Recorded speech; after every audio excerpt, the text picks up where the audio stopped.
Hi hello నమస్తే welcome to morning news with RK. ఈరోజు ప్రధాన పత్రికల్లో వచ్చినటువంటి వార్తలను చూద్దాం. ముందుగా నమస్తే తెలంగాణ పత్రికలు. ఇవాళ దాదాపు అన్ని పత్రికల్లో కూడా మోదీ గారి అమెరికా పర్యటన, ముఖ్యమంత్రి కేసీఆర్ గారి ఢిల్లీ పర్యటనకు సంబంధించినటువంటి వార్తలే ప్రధాన వార్తలుగా ఉన్నాయి. నమస్తే తెలంగాణ పత్రికలు. వీరనారి చాకలి ఐలమ్మ జయంతి నేడు. బహుజన వర్గాల స్ఫూర్తి ప్రదాత ఐలమ్మ స్మరించుకున్న ముఖ్యమంత్రి కేసీఆర్. వీరనారి చాకలి ఐలమ్మ జయంతి నేడు ప్రభుత్వమే అధికారికంగా చేస్తున్నటువంటి వేడుకలు. తెలంగాణకు పోటీదారులు ఎవరు? గ్రామాల్లో అభివృద్ధి జరగలేదా? నిరూపిస్తారా? ప్రతిపక్షాలకు వ్యవసాయ శాఖ మంత్రి నిరంజన్ రెడ్డి సవాల్. ఇది రైతు సంక్షేమ ప్రభుత్వం. స్పీకర్ పోచారం శ్రీనివాస్ రెడ్డి. అభివృద్ధికి పట్టం కట్టండి. విద్యాశాఖ మంత్రి సబితా ఇంద్రారెడ్డి. భవిష్యత్తులో రెడ్డి కార్పొరేషన్ ఏర్పాటు. మంత్రి హరీష్ రావు. జమ్మికుంటలో ఘనంగా రెడ్డి కులస్తుల ఆత్మీయ సమ్మేళనం. హుజరాబాద్లో రెడ్డి స్కిల్స్ డెవలప్మెంట్ సెంటర్ కి శంకుస్థాపన. కరీంనగర్ జిల్లా జమ్మికుంటలో పత్తి మార్కెట్లో జరిగిన రెడ్డి ఆత్మీయ సమావేశంలో మాట్లాడుతున్న స్పీకర్ పోచారం శ్రీనివాస్ రెడ్డి. వేదికపై మంత్రులు తన్నీరు హరీష్ రావు, సింగిరెడ్డి నిరంజన్ రెడ్డి, కొప్పుల ఈశ్వర్, గంగుల కమలాకర్, సబితా ఇంద్రారెడ్డి, మాజీ మంత్రి Peddireddy, MLC Palla Rajeshwar Reddy, ZP chairperson Kanumalla Vijaya, TRS రాష్ట్ర నాయకుడు పాడి కౌశిక్ రెడ్డి. నిన్న జమ్మికుంటలో జరిగినటువంటి రెడ్డి ఆత్మీయ సమ్మేళనంలో మాట్లాడుతున్నటువంటి నాయకులు. తెలంగాణలో అభివృద్ధి సంక్షేమ పథకాల విషయంలో తెలంగాణతో పోటీ పడే రాష్ట్రం దేశంలో ఏదైనా ఉంటే చెప్పాలని రాష్ట్ర వ్యవసాయ శాఖ మంత్రి నిరంజన్ రెడ్డి ప్రతిపక్షాలకు సవాల్ విసిరారు. రాష్ట్రంలో సీఎం కేసీఆర్ రైతుల ప్రయోజనాల కోసం అనేక పథకాలు ప్రవేశపెట్టారని చెప్పారు. మోదీ సొంత రాష్ట్రమైన గుజరాత్లో వ్యవసాయ అభివృద్ధికి ఏ పథకాలు అమలు చేశారో చెప్పాలని డిమాండ్ చేశారు. ఈ అన్ని రాష్ట్రాల కంటే ఎక్కువ కూడా తెలంగాణనే రైతుల కోసం పనిచేస్తుందనేది ప్రధానంగా వీరు చెప్తున్నటువంటి విషయం. మరో వార్త చూస్తే, సీమ లిఫ్ట్ ను ఆపాలి. రాయలసీమ ఎత్తిపోతలతో మహబూబ్నగర్ జిల్లాకు తీరని నష్టం. పాలమూరు రంగారెడ్డికి అనుమతి ఇవ్వండి. త్వరగా నీటి కేటాయింపులు పూర్తి చేయండి. అప్పటి వరకు గెజిట్ అమలును నిలపండి. కేంద్ర జలశక్తి మంత్రికి సీఎం కేసీఆర్ విజ్ఞప్తి. ఢిల్లీలో శనివారం కేంద్ర మంత్రి గజేంద్ర సింగ్ షెకావత్ కు పుష్పగుచ్చం అందజేస్తున్న ముఖ్యమంత్రి పాలమూరు రంగారెడ్డికి అనుమతులు ఇవ్వాలని, త్వరగా నీటి కేటాయింపులు పూర్తి చేయాలని కోరడం జరిగింది. ఏపీ ప్రభుత్వం అనుమతులు లేకుండా చేపట్టిన రాయలసీమ ఎత్తిపోతల పథకం వల్ల మహబూబ్నగర్ జిల్లాకు తీరని నష్టం వాటిల్లుతుందని, వెంటనే ఆ ప్రాజెక్టును నిలిపివేయండి ముఖ్యమంత్రి కేసీఆర్ కేంద్ర మంత్రి గజేంద్ర సింగ్ షెకావత్ కు విజ్ఞప్తి చేశారు. తాము చేపట్టిన పాలమూరు రంగారెడ్డి ఎత్తిపోతల పథకానికి అనుమతులు ఇవ్వాలని కోరారు. కేంద్ర మంత్రితో సీఎం కేసీఆర్ శనివారం ఢిల్లీలో భేటీ అయ్యారు. సాగునీటి పారుదలకు సంబంధించిన అన్ని అంశాలపై సుదీర్ఘంగా చర్చించారు. ముఖ్యంగా ఏపీ ప్రభుత్వం అక్రమంగా చేపట్టిన రాయలసీమ ఎత్తిపోతల పథకం, కృష్ణా జలాల వినియోగంపై ఏపీతో నెలకొన్న విభేదాలు, అందుకు కారణాలని, వాస్తవ పరిస్థితులను వివరించారు. అదేవిధంగా కరువు ప్రాంతమైన పాలమూరును సస్యశ్యామలం చేయడానికి, ఫ్లోరైడ్ ప్రాంతాలకు తాగునీటిని అందించేందుకు తెలంగాణ ప్రభుత్వం నిర్మిస్తున్న పాలమూరు రంగారెడ్డి ఎత్తిపోతల పథకానికి అనుమతులు ఇవ్వాలని విజ్ఞప్తి చేశారు. ఆ ప్రాజెక్టుకు కృష్ణాలో నికర జలాలు కేటాయించాలని కోరారు. కృష్ణా గోదావరి నది యాజమాన్య బోర్డుల అధికార పరిధిని నిర్దేశిస్తూ ఇటీవల విడుదల చేసిన గెజెట్ ను అమలు, బ్రిజెస్ ట్రిబ్యునల్ ప్రాజెక్టుల వారీగా నీటి కేటాయింపులు చేసేంత వరకు వాయిదా వేయాలని కేంద్ర మంత్రికి విజ్ఞప్తి చేశారు. ఇరు రాష్ట్రాలు ఉమ్మడిగా వినియోగించుకుంటున్న ప్రాజెక్టులను మాత్రమే రివర్ బోర్డుల పరిధిలోకి తేవాలని, మిగిలిన వాటిని గెజిట్ లో నుంచి మినహాయించాలని కోరారు. ఇది కేసీఆర్ నిన్న రాయలసీమ ఎత్తిపోతలతో మహబూబ్నగర్ జిల్లాకు తీరని నష్టం వాటిల్లుతుందని, పాలమూరు రంగారెడ్డికి అనుమతి ఇవ్వాలని కేంద్ర మంత్రిని, జల వివాదాలను పరిష్కరించండి అని కేంద్ర మంత్రిని కలిసినటువంటి విషయం. 40 నిమిషాల పాటు సుదీర్ఘ చర్చ. కేంద్ర మంత్రి షెకావత్ తో సీఎం కేసీఆర్ 40 నిమిషాలకు పైగా భేటీ అయ్యారు. తెలంగాణ సాగునీటి పారుదలకు చెందిన అన్ని అంశాలపై సమగ్రంగా చర్చించారు. గోదావరి ప్రాజెక్టుకు సంబంధించిన డిపిఆర్ల అనుమతుల అంశాలను వివరించారు. తెలంగాణ ప్రభుత్వం నిర్మిస్తున్న పలు ప్రాజెక్టుల ప్రయోజనాలు, వాటి ఆవశ్యకతను కేంద్ర మంత్రి దృష్టికి తీసుకెళ్లారు. కృష్ణా గోదావరి రివర్ బోర్డుల గెజెట్, జల్ జీవన్ మిషన్ పైన తన అభిప్రాయాలను తెలిపారు. ఆయా సమస్యలను సత్వరమే పరిష్కరించాలని విజ్ఞప్తి చేశారు. తెలంగాణ ముఖ్యమంత్రి తెలంగాణ ప్రజల మీద ప్రేమ ఉంటది కాబట్టి తెలంగాణ అభివృద్ధిని ఆకాంక్షించే నేత కాబట్టి ఇట్లా ఇప్పటికే 2 సార్లు మన నీటి శాఖ మంత్రిని జల్ శాఖ మంత్రిని కలిసి కోరడం జరిగింది. హైదరాబాద్ లో కుంభవృష్టి, మణికొండలో 8.8 సెంటీమీటర్ల వర్షపాతం, తీవ్ర వాయుగుండంగా మారిన అల్పపీడనం. నిన్న హైదరాబాద్ లో సాయంత్రం నుండి ఎడతెరిపి లేని వర్షం, మణికొండలో చాలా ఎక్కువ వర్షం కురిసిందని మన వాతావరణ శాఖ తెలుస్తుంది. ఈనాడు పత్రికలో వచ్చిన వార్తలు చూద్దాం. భారత్ కు రండి, ఐరాస వేదికగా ప్రపంచ వ్యాప్త టీకా తయారీదారులకు ప్రధాని పిలుపు. ప్రజాస్వామ్యానికి మాతృమూర్తి మా దేశం, సమ్మిళితంగా సార్వత్రికంగా అభివృద్ధి ఫలాలు, పెంచి పోషించిన వారికి ఉగ్రవాదంతో ముప్పేనని వ్యాఖ్య. సేవా పరమో ధర్మ అనే సూత్రంపై భారత్ నడుస్తుంది. అందుబాటులో ఉన్న పరిమిత వనరులతోనే సొంతంగా కరోనా టీకాలను తయారు చేసింది. మానవాళి పట్ల బాధ్యతతో ప్రపంచంలో అవసరమైన వారికి టీకాల ఎగుమతిని మళ్లీ ప్రారంభించాం. ఈ సందర్భంగా ప్రపంచ వ్యాప్త టీకా తయారీదారులందరికీ నేను విజ్ఞప్తి చేస్తున్నా, భారత్ కు రండి, మా వద్ద వ్యాక్సిన్లను తయారు చేయండి అని భారత ప్రధాని నరేంద్ర మోదీ పిలుపునిచ్చారు. ఐక్యరాజ్య సమితి వార్షిక సదస్సులో ప్రసంగిస్తున్న ప్రధాని మోదీ ఫోటో.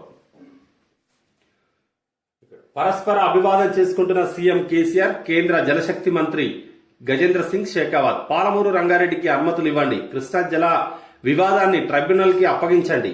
కేంద్ర మంత్రి గజేంద్ర సింగ్ షెకావత్ కు సీఎం వినతి. నేడు ముఖ్యమంత్రుల సమావేశంలో పాల్గొననున్న కేసీఆర్. 2 తెలుగు రాష్ట్రాల మధ్య కృష్ణా జలాల పంపిణీ వివాద పరిష్కార అంశాన్ని త్వరగా ట్రైబ్యునల్ కు అప్పగించాలని ముఖ్యమంత్రి కేసీఆర్ కేంద్ర జలశక్తి మంత్రికి విజ్ఞప్తి చేశారు. అంతర్రాష్ట్ర జల వివాదాల పరిష్కార చట్టంలోని సెక్షన్ 3 ప్రకారం ఈ అంశాన్ని ట్రైబ్యునల్ కి అప్పగించాలని కోరారు. అధికార పర్యటన నిమిత్తం ఢిల్లీకి వచ్చిన సీఎం శనివారం షెకావత్ ను ఆయన నివాసంలో కలిశారు. మధ్యాహ్నం 2:05 నుంచి 2:46 వరకు భేటీ అయ్యారు. సుమారు 40 నిమిషాల పాటు భేటీ అయింది. అదరగొట్టారు, బాణాలతో ఒకరు, మాటలతో మరొకరు. పుత్రికా దినోత్సవం రోజున భరతమాత బిడ్డలు ఇద్దరు అంతర్జాతీయ వేదికలపై మాతృభూమి పరువు ప్రతిష్టలను పతాక స్థాయికి తీసుకువెళ్లారు. అమెరికాలో జరుగుతున్న ప్రపంచ ఆర్చరీ ఛాంపియన్షిప్స్ లో 3 రజత పథకాలతో తెలుగు తేజం వెన్నం జ్యోతి సురేఖ చరిత్ర తిరగరాశారు. ఐక్యరాజ్య సమితి సర్వ ప్రతినిధి సభలో పాక్ ప్రధాని ఇమ్రాన్ ఖాన్ భారత్ పై చేసిన ఆరోపణలకు యువ ఐఎఫ్ఎస్ అధికారి స్నేహా దుబే గట్టిగా బదులిచ్చారు. ఇద్దరు మహిళలు అంతర్జాతీయంగా నిన్న అమెరికాపై అదరగొట్టిందనేది ఒక వార్త. భాగ్యనగరి అంకుర సిరి, ఓ డ్రోన్ పొలంలో మందులు చల్లుతుంది, ఇంకోటి మారుమూల పల్లెకు మందులు మోసుకెళ్తుంది. ఈ అధునాతన సాంకేతికత వెనుక ఆలోచనలు హైదరాబాద్ చెందిన మారుతి డ్రోన్స్ వ్యవస్థాపకులు ప్రేమ్ కుమార్, సూరజ్, సాయి కుమార్లవి. ఇంక్యుబేటర్ల అండతో వారి ఆవిష్కరణ కార్యరూపం దాల్చింది. ఈ మేధస్సులోనూ ఇలాంటి ఆలోచనలు ఉన్నాయా, అవి ప్రజలకు ఉపయోగపడతాయనే నమ్మకం ఉందా, వాటికి ఆవిష్కరణ రూపం వస్తే ఎందరికో ప్రయోజనం కలగడంతో పాటు వ్యక్తిగతంగా ఎదిగేందుకు దోహదపడతాయనే భావన మీలో ఉందా? సరిగ్గా మీలాంటి వారి కోసమే హైదరాబాద్ లో అనేక వేదికలున్నాయి. కేవలం ఆలోచన చెబితే చాలు, అవసరమైన చేయూతను అందిస్తాయి. నిపుణుల సూచనలు జోడించడంతో పాటు ప్రభుత్వం నుంచి సాయం అందేలా చూస్తాయి. ఆయా వేదికలు ఏమిటి, వాటిని ఎలా సంప్రదించాలి, తద్వారా ఒనగూరే ప్రయోజనాలు ఏమిటి అనేది పూర్తి కథనం 2వ పేజీలో ఉంది. ఇలాంటి టాలెంట్ ఉన్న వాళ్ళు, ఐడియాస్ ఉన్న వాళ్ళు ఇక్కడ కొన్ని సంస్థల్ని 2nd పేజీలో ఇవ్వడం జరిగింది. వారిని కలవండి, మీ కొత్త ఆలోచనలు వారితో పంచుకోండి. స్టార్టప్ కంపెనీస్ కి తెలంగాణ ప్రభుత్వం కూడా హెల్ప్ చేయడం చాలా ముందంజలో ఉంది. వాటికి సపోర్ట్ చేసేటువంటి ఎక్స్పర్ట్ తో కూడినటువంటి మిగతా సంస్థలు కూడా ఉన్నాయట. దీన్ని మనం 2nd పేజీలో చూడొచ్చు. ప్రజా అవసరాలకు అనుగుణంగా చట్టాలను సంస్కరించాలి. సరైన చట్టాలు చేస్తే కోర్టుల్లో శాసనకర్తల పాత్ర పోషించనక్కర్లేదు. కార్యనిర్వాహక వ్యవస్థ సరళమైన నిబంధనలు రూపొందించాలి. Supreme court justice NV Ramana, supreme court CJI justice NV Ramana. ప్రజా అవసరాలకు అనుగుణంగానే చట్టాలను సంస్కరించాలి. ఇప్పుడు రూపొందించినటువంటి చట్టాలు ఇంకా అవే పాత చట్టాలే ఇప్పటికీ మనకు కొనసాగుతున్నాయి. సరైన చట్టాలు చేస్తే కోర్టులు శాసనకర్తల పాత్ర పోషించనక్కర్లేదు. అంటే మీరు ప్రాపర్ గా ఒక చట్టాన్ని కనుక రూపొందించేది ఉంటే మళ్ళీ దానిపై ఈ ఐడియాస్ అంటే దానిపై ఇంకా ఏం చేయాలనేది కొత్తగా ఈ కోర్టులు మీకు ఏం చెప్పేటువంటి అవసరం ఉండదు. మీరు చట్టాలు చేసేటప్పుడే సరైన పాత్ర పోషించాలని చాలా గొప్ప మాట ఎన్వి రమణ గారు అన్నారు. 700 కోట్ల కార్వి షేర్ల జప్తు, ఖాతాదారుల సొమ్ము బీమా వ్యాపారంలోకి మళ్లించినట్లు ఈడీ ప్రాథమిక దర్యాప్తులో వెల్లడి. కార్వి షేర్ మార్కెటింగ్ బ్రోకరేజ్ ఉండేది, అది 700 కోట్ల రూపాయలను బీమా వ్యాపారంలోకి మళ్లించిందన్న ప్రాథమిక ఆధారాలతో ఈడీ దర్యాప్తులో వెల్లడైందట. దాన్ని జప్తు చేసింది. టిప్పులతో 30. మీరు స్టాక్ మార్కెట్లో పెట్టుబడులు పెడుతున్నారా? మంచి టిప్లు ఇస్తాం, అంటే సూచనలు ఇస్తాం. నెలకు 2-3 షేర్లు సిఫారసు చేస్తాం.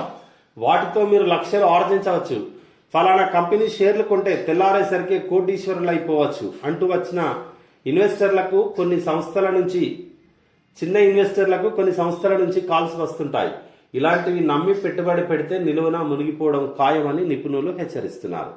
పెట్టుబడులు పెట్టే సమయంలో ఎలాంటి జాగ్రత్తలు తీసుకోవాలి, షేర్లు కొనే ముందు ఏ అంశాలు పరిశీలించాలి, ఏ సూత్రాన్ని అనుసరిస్తే లాభాలు వస్తాయి, ఈ అంశాలపై ఒక ప్రత్యేక కథనాన్ని 3వ పేజీలో ఈనాడు అందజేయడం జరిగింది.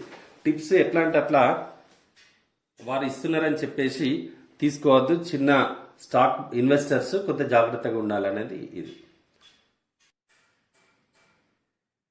ఇది ఈనాడు వార్తలు. ఇప్పుడు ఆంధ్రజ్యోతి చూద్దాం. న్యాయ వ్యవస్థలో భాషా సంక్లిష్టతతోనే కోర్టులకు సామాన్యుడు దూరం. సామాజిక వాస్తవికతలను పరిగణలోకి తీసుకోవడంలో న్యాయస్థానాలు విఫలం. సామాన్యుడికి సన్నిహితం అయితేనే విజయం. చట్టసభలు చట్టాలను సంస్కరించాలి, అప్పుడే కోర్టులు తమ పాత్ర పోషించగలవు. Supreme chief justice NV Ramana ఉద్ఘాటన. సామాజిక వాస్తవికతలను పరిగణలోకి తీసుకోవడంలో న్యాయస్థానాలు విఫలం. సామాజికంగా ఉన్నటువంటి వాస్తవ పరిస్థితులను కూడా పరిగణలోకి తీసుకోవాలనేది ఒక చీఫ్ జస్టిస్ గా చాలా గొప్ప మాట. సామాన్యుడికి సన్నిహితమైతే విజయం. చట్టసభలు చట్టాలను సంస్కరించాలి. చట్టసభలు ఒక్కసారి ఎప్పుడో రూపొందించినటువంటి ఒక చట్టం ఉంటేనే సరిపోదు, ఆ చట్టాన్ని సంస్కరించాలి. అవసరమైనటువంటి మేరకు మార్పులు చేర్పులు చేపట్టాలని, అప్పుడే కోర్టులు తమ పాత్ర పోషించగలవు. ఇది నిన్న చీఫ్ జస్టిస్ మాట్లాడినటువంటి మాటలు. చాలా ఇంట్రెస్టింగ్ న్యూస్ ఇది. జగన్ షర్మిల మాట్లాడుకుంటున్నారా? చిన్నప్పటి నుంచి రాజకీయాలంటే ఇష్టం లేని షర్మిలకు వాటిపై ఆసక్తి ఎప్పుడు పెరిగింది? వైఎస్ఆర్ తెలంగాణ వ్యతిరేకి కాదా? అందుకు షర్మిల వాదన ఏమిటి? తెలంగాణ ప్రజలను ఆకట్టుకోవడానికి ఆమె వ్యూహం ఏమిటి? తెలంగాణలో పార్టీ పెడతానని చెప్పినప్పుడు జగన్ కి షర్మిలకి మధ్య ఏం జరిగింది? ఇద్దరి మధ్య విభేదాలకు కారణం ఏమిటి? ఆంధ్రప్రదేశ్ లో జగన్ పార్టీ గెలుపు కోసం చేసిన ప్రచారం, ఇప్పుడు ఆయన ప్రభుత్వ తీరుపై షర్మిల మనసులో మాట ఏమిటి? అనిల్ షర్మిలది లవ్ ఎట్ ఫస్ట్ సైటా? అనిల్ తో పెళ్లి అంటే వైఎస్ ఏమన్నారు? ఓపెన్ హార్ట్ విత్ ఆర్కేలో షర్మిల మనసులో మాట ఈరోజు రాత్రి 8 గంటలకంటూ ఇవ్వడం జరిగింది. షర్మిల నువ్వు మొట్టమొదటిసారి ఆర్కే తోటి రాధాకృష్ణతో ఈ ఇంటర్వ్యూ అనుకుంటా రాజకీయాలకు వచ్చిన తర్వాత. ఎందుకంటే అంతకుముందు ఆంధ్రజ్యోతి అంటేనే వారికి ఉప్పు నిప్పులాగా ఉండేది. ఇప్పుడు జగన్తో కొంత విభేదాలు వచ్చిన తర్వాత దాన్ని క్యాచ్ చేసుకున్నారు. బోర్డుల పరిధిలో ఉమ్మడి ప్రాజెక్టులే, వాటిని మాత్రమే చేర్చండి. పాలమూరు ప్రాజెక్టును అడ్డుకోవద్దు. కృష్ణా జలాల్లో వాటాలు తేలే వరకు ఆగండి. రుణాలు తీసుకోవడంపై అభ్యంతరాలు చెప్పొద్దు. గెజెట్ నోటిఫికేషన్ అమలును వాయిదా వేయండి. కొత్త ట్రైబ్యునల్ ఏర్పాటుకు సహకరించండి. రాయలసీమ ఎత్తిపోతల పథకాన్ని అడ్డుకోండి. కేంద్ర జలశక్తి శాఖ మంత్రితో సీఎం కేసీఆర్. పాలమూరు ఎమ్మెల్యేలతో కలిసి షెకావత్ తో భేటీ. ఢిల్లీలో కేంద్ర మంత్రి షెకావత్ ను సత్కరిస్తున్న సీఎం కేసీఆర్. కృష్ణా జలాల వాటా తేలే వరకు పాలమూరు రంగారెడ్డి ప్రాజెక్టుతో పాటు ఇతర ప్రాజెక్టుల నిర్మాణాలను అడ్డుకోవద్దని కేంద్ర మంత్రి షెకావత్ ను సీఎం కేసీఆర్ విజ్ఞప్తి చేశారు. కృష్ణా గోదావరి బోర్డుల పరిధిని ఖరారు చేస్తూ జారీ చేసిన గెజెట్ నోటిఫికేషన్ అమలును వాయిదా వేయాలని కోరారు. జలాల పంపిణీకి గాను కొత్త ట్రైబ్యునల్ ఏర్పాటుకు సహకరించాలన్నారు. బోర్డుల పరిధిలో ఉమ్మడి ప్రాజెక్టులను మాత్రమే చేర్చాలని ప్రతిపాదించారు. శనివారం ఉమ్మడి మహబూబ్ నగర్ జిల్లాకు చెందిన టీఆర్ఎస్ ఎమ్మెల్యేలు లక్ష్మారెడ్డి, రాజేందర్ రెడ్డి, ఆల వెంకటేశ్వర రెడ్డితో కలిసి ఢిల్లీలో కేంద్ర మంత్రితో సీఎం భేటీ అయ్యారు. దాదాపు 40 నిమిషాలు మాట్లాడిండు. ఇది మహబూబ్ నగర్ జిల్లా పాలమూరుకు సంబంధించిన ప్రాజెక్టులను అడ్డుకోవద్దు, అదేవిధంగా అంత అంతర్రాష్ట్ర వివాదాలను పరిష్కరించాలి, ఒక ట్రైబ్యునల్ కూడా ఏర్పాటు చేయండి, గెజిట్లోకి అన్ని అంశాలను తీసుకురావద్దంటూ కోరడం జరిగింది. కోవిడ్ అంచనాల్లో ఐక్యరాజ్య సమితి విఫలం, చైనాకు కొమ్ము కాసిందనే అపవాదు ఉంది, వాతావరణ మార్పులపైన తీవ్ర విమర్శలు. అన్ని దేశాలు ఐక్యరాజ్య సమితిని ప్రశ్నిస్తున్నాయి. ప్రపంచ విశ్వసనీయతను కాపాడుకోవాలి. ఐక్యరాజ్య సమితి సభ్య సమావేశంలో ప్రధాని మోదీ, అన్ని ప్రజాస్వామ్యాలకు భారత్ తల్లి లాంటిది, భారత్ అభివృద్ధి ప్రపంచ దేశాల అభివృద్ధి, కరోనాకు తొట్టతొలి DNA టీకాను అందిస్తాం, ఉగ్రవాదంపై ఉమ్మడి పోరుకు మోదీ పిలుపు, పరోక్షంగా చైనా పాకిస్తాన్లపై విమర్శనాస్త్రాలు, భారత్కు తిరుగు ప్రయాణమైన మోడీ. రైల్వే స్టేషన్లో ప్లాట్ఫామ్ పై ఛాయ్ అమ్మిన ఓ పిల్లాడు ఇప్పుడు ఐక్యరాజ్య సమితిలో మీ ముందు ఉపన్యసిస్తున్నాడు. 10 ఏళ్లు ఓ రాష్ట్ర ముఖ్యమంత్రిగా, 7 ఏళ్లుగా ఓ దేశ ప్రధానిగా సేవలందిస్తున్నాడు. అదే భారత్ ప్రజాస్వామ్య గొప్పతనం. ప్రజాస్వామ్యాలన్నింటికీ భారత్ తల్లి లాంటిది అని ఐరాసలో మోదీ గారు మాట్లాడిన మాటలు. ప్రపంచ శాంతి సంస్థ అయిన ఐక్యరాజ్య సమితి తన విశ్వసనీయతను కాపాడుకోవాలని భారత ప్రధాని నరేంద్ర మోడీ అన్నారు. తన సమర్థతను మరింత పెంచుకొని ప్రపంచ దేశాలకు సేవలు అందించాలని సూచించారు. శనివారం ఆయన ఐక్యరాజ్య సమితి 76వ సర్వసభ్య సమావేశంలో ప్రసంగించారు. అర్థశాస్త్ర నిపుణుడు చాణక్యుడి మాటలను ఉటంకిస్తూ సరైన సమయంలో సరైన నిర్ణయం తీసుకోవాలి, లేకుంటే ఆ సమయమే వైఫల్యం వైపు మనం కదిలేలా నిర్ణయాన్ని అమలు చేస్తుంది అని ఐక్యరాజ్య సమితిని ఉద్దేశించి అన్నారు. ప్రపంచ బ్యాంక్ 2017లో సులభతర వాణిజ్య విధాన ర్యాంకింగుల విషయంలో చైనాకు కొమ్ము కాయడంతో ఎదురైన విమర్శలను గుర్తు చేశారు. ఆ తర్వాత ఆ సంస్థ సులభతరంగా ఏ విధంగా వ్యవహరించిందనే దాని మీద మోదీ గారు నిన్న ఐక్యరాజ్య సమితి వార్షికోత్సవంలో స్పీచ్ని ఇవ్వడం జరిగింది. కొద్దిగా పెరిగిన ప్రధాని మోదీ ఆస్తి గత ఏడాదితో పోలిస్తే 22 లక్షల పెరుగుదల.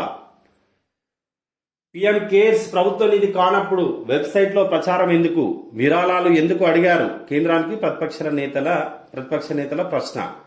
పీఎం కేర్స్ కు విరాళాలు ఇవ్వండి అంటూ కరోనా వచ్చిన సమయంలో మోదీ గారు కోరడంతో అనేక మంది లక్షల కోట్ల రూపాయల విరాళాలు వచ్చినాయి.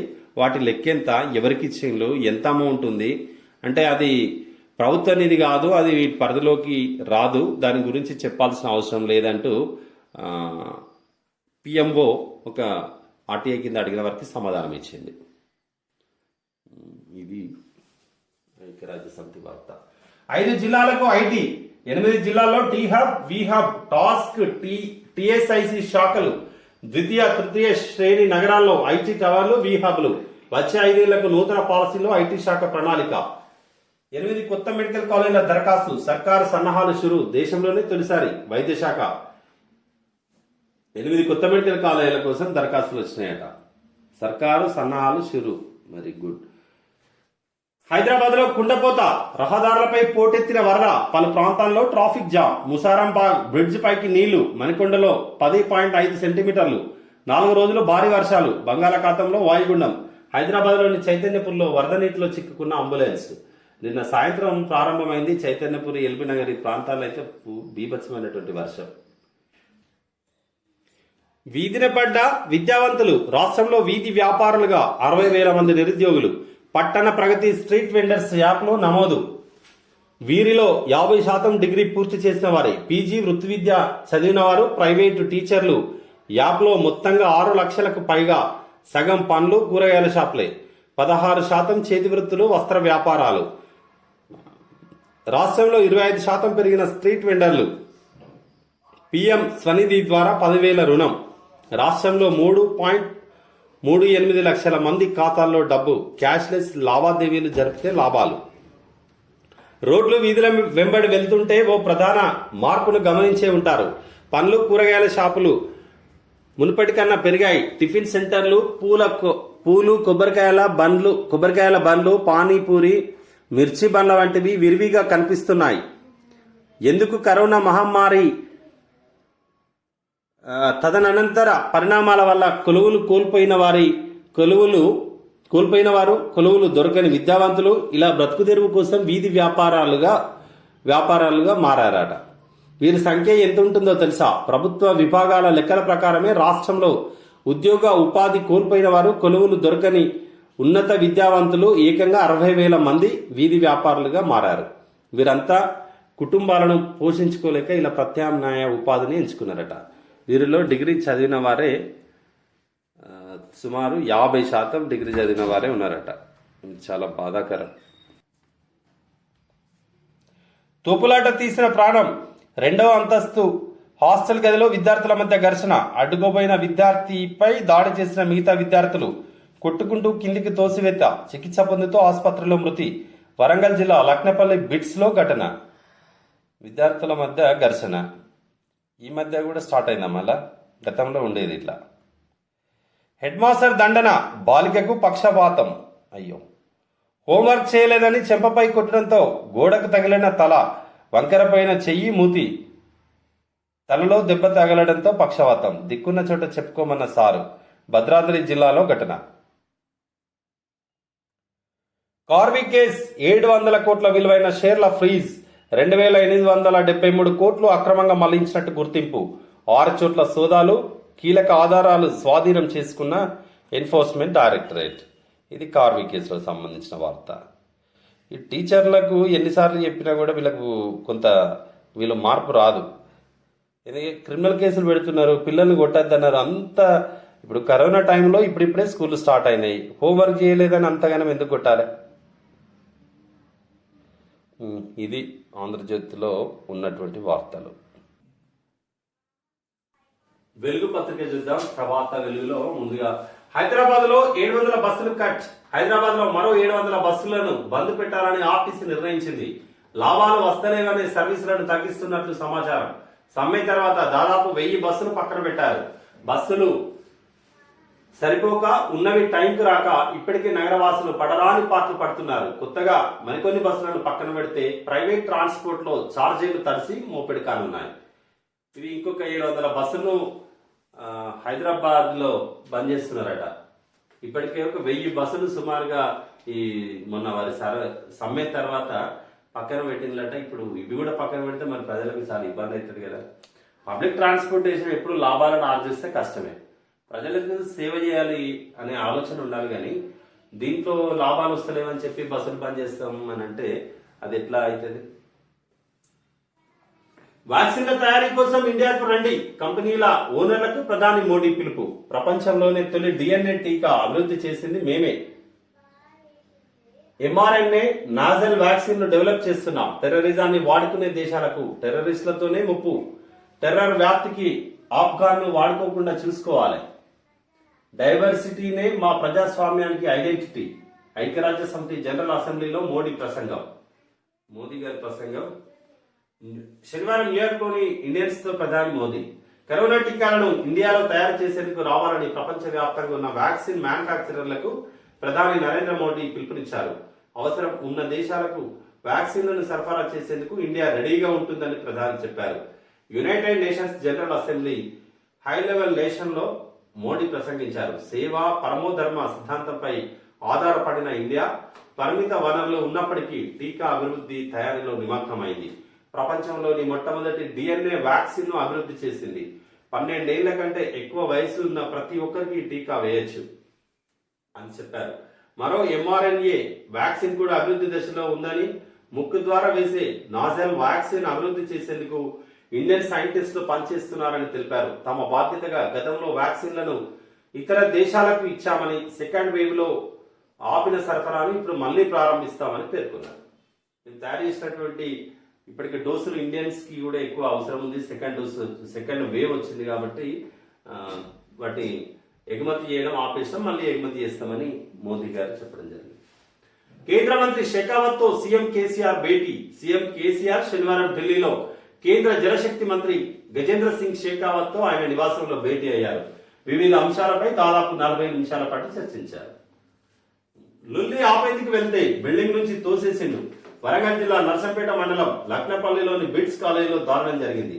2 స్టూడెంట్ల మధ్య జరిగిన గొడవలో మరో స్టూడెంట్ బలయ్యాడు.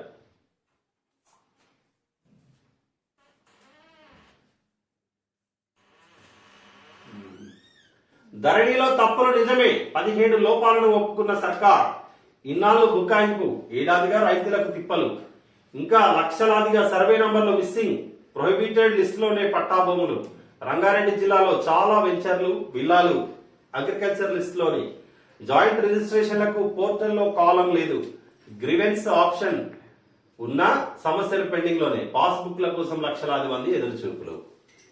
ధరణి పోర్టల్ దేశానికి ఆదర్శం అన్న ఇన్నాళ్ళు గొప్పలు చెప్పుకున్న రాష్ట్ర ప్రభుత్వం ఎట్టకేలకు అందులోని తప్పుల్లోని కొన్నింటిని ఒప్పుకుంది. ధరణి వచ్చాక సంస్థ భూ వివాదాల పరిష్కారం అయ్యాయని, ఎలాంటి సమస్యలు లేవని బుకాయించి తాజాగా ఆ పోర్టల్లో పలు లోపాలను తొలగించింది. మంచిదే కదా, తప్పులు సరిదిద్దుకుంటూ పోతున్నారు. తప్పులు బయటపెట్టిన వెలుగు. ధరణి పోర్టల్లో సమస్యలపై వెలుగు వరుస కథనాలు అందించింది. రైతులు ఎదుర్కొంటున్న మిస్సింగ్ సర్వే నంబర్ల సమస్యపై ఈ ఏడాది ఏప్రిల్ 21న ధరణి భూములు మాయం, రైతుల ఫిర్యాదులు పట్టించుకోవడంపై జూలై 19న దారి చూపని ధరణి అని, ధరణిలో భూములు మాయమని ప్రత్యేక కథనాలు వేసడం, దాని ద్వారానే ప్రభుత్వం చేసింది అనేది వేరొక స్టోరీ.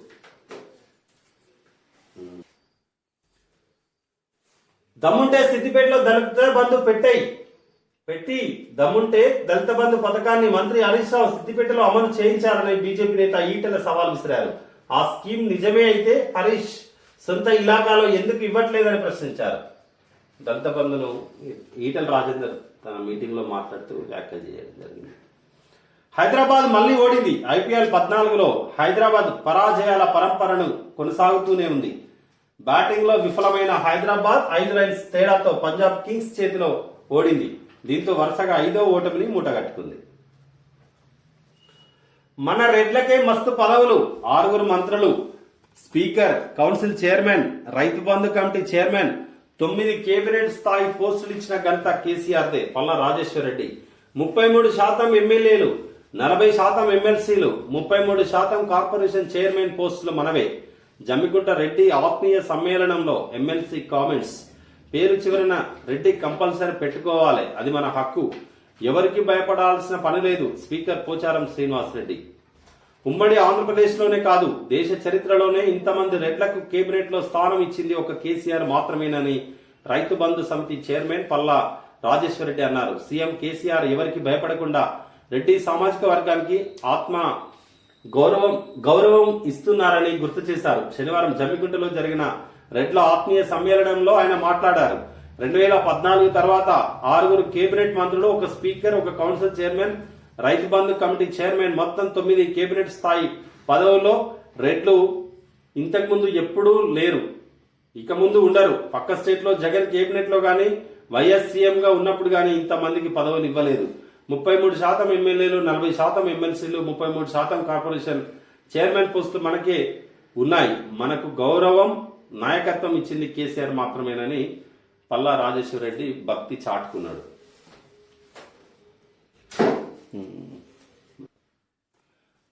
హైదరాబాద్ లో కుండపోత. హైదరాబాద్ లో శనివారం సాయంత్రం నుంచి రాత్రి వరకు భారీ వర్షం కురిసింది.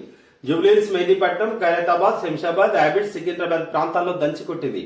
రోడ్లపైకి వరద చేరడంతో పెద్ద ఎత్తున ట్రాఫిక్ జామ్ అయింది. మణికొండలో అత్యధికంగా 10.9 సెంటీమీటర్ల వర్షపాతం నమోదైంది. ఓ వ్యక్తి వరదలో కొట్టుకుపోయాడు. రాష్ట్రంలోని పలు జిల్లాల్లో ఆది సోమవారాల్లో భారీ నుంచి అతి భారీ వర్షాలు కురిసే అవకాశం ఉందని హైదరాబాద్ వాతావరణ శాఖ తెలిపింది. మంచి ఐడియా ఉందా? పేటెంట్ తీసుకోవాలి. ఎవరైనా ఇన్నోవేటివ్ గా ఉండి సొసైటీకి తమ గ్రోత్ కు ఉపయోగపడే ఆలోచన వచ్చిందంటే వెంటనే దానిపై పేటెంట్ పొందడం బెటర్. పేటెంట్ రైట్స్ తీసుకుంటే ఇంకొకరు ఎవరు కాపీ చేయకుండా ఉంటది. డెడ్ బాడీని నడి బజార్లో వేలాడదీసిండ్రు. ఇక్కడ డెడ్ బాడీని వేలాడదీసిన ఫోటో. ఆఫ్ఘనిస్తాన్లోని హెరాత్ సిటీలో మెయిన్ సెంటర్ వద్ద క్రేన్ కు ఓ మృతదేహాన్ని తాలిబాన్లు వేలాడదీశారు. సెంటర్ కు 1 చొప్పున 4 సెంటర్లలో 4 డెడ్ బాడీలను ఇలా వేలాడదీశారు. వాళ్ళు 4 ఓ కిడ్నాప్ చేసే ప్రయత్నంలో ఉండగా పోలీసులు కాల్చి చంపారని తాలిబాన్లు చెప్పారు. దీంతో తాలిబాన్లు గత పాలనలో అనుసరించిన పద్ధతులనే ఇక ముందు అమలు చేస్తారనే వాదనకు బలం చేకూరుతుంది. దొంగతనం చేస్తున్నారనే దాంతో కిడ్నాప్ ప్రయత్నం చేస్తున్నారనే దాంట్లో 4 సెంటర్లలో వాళ్ళ డెడ్ బాడీస్ పోలీసులు కాల్చిన తర్వాత వాళ్ళ డెడ్ బాడీలను క్రెయిన్లకు కట్టి అక్కడ కట్టిపెట్టిండ్రు. కాళేశ్వరం బ్యాక్ వాటర్ ముంపు బాధితులకు పరిహారం ఇప్పించండి, గవర్నర్ను కోరిన వివేక్ వెంకటస్వామి. ప్రాజెక్ట్ రీడిజైనింగ్ తోనే భారీ నష్టం జరుగుతున్నదని వెల్లడి. అన్నారం సుందీళ్ల కింద 30,000 ఎకరాల ముంపు, 3 ఏళ్లుగా నష్టపోతున్నా సర్కార్ పట్టించుకోవట్లే. కమిషన్ల కోసమే కేసీఆర్ రీడిజైన్ చేస్తున్నారని ఫైర్ రైడ్. ఇక్కడ వివేక్ వెంకటస్వామి గవర్నర్ గారిని కలిసినటువంటి ఒక ఫోటో అక్కడ చూడొచ్చు. కాళేశ్వరం బ్యాక్ వాటర్ తోటి మొన్న కూడా ఒక రైతు చనిపోయిండు. దానిపై ఇటీవలే మన ఈయన వివేక్ వెంకటస్వామి గారు దానిపై పాదయాత్ర కూడా చేపట్టిండు. దీన్ని ప్రభుత్వం కూడా ఆలోచన చేయాలి. దాన్ని ఇది వెలుగు పత్రికలోని వార్తలు. ఇవి ఈనాటి ప్రధాన పత్రికల్లో ఉన్నటువంటి వార్తలు. మా వీడియో నచ్చినట్టయితే లైక్ చేయండి, షేర్ చేయండి. మా ఛానల్ అవర్ న్యూస్ని సబ్స్క్రైబ్ చేయండి. Thank you.